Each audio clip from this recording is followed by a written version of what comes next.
Welcome back to my channel. আশা করছি সবাই ভালো আছো, আমরাও ভালো আছি।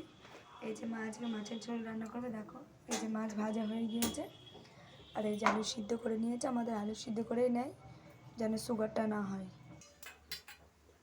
এই যে আলু দেওয়া হচ্ছে।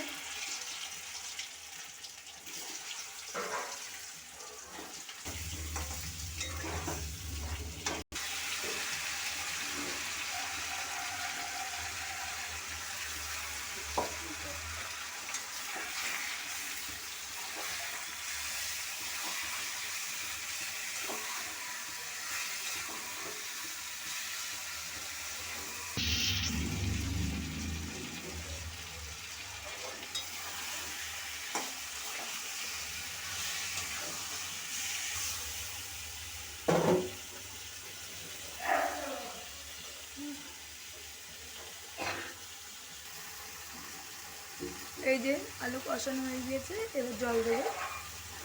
এই যে জল গরম হচ্ছে, এই যে ঝোল ফুটছে। এই যে বন্ধুরা, মাছের ঝোল কমপ্লিট হয়ে গেছে। গরমের দিনে যে পাতলা ঝোল, তোমরা সবাই করে খেয়ে দেখো কেমন টেস্ট লাগে।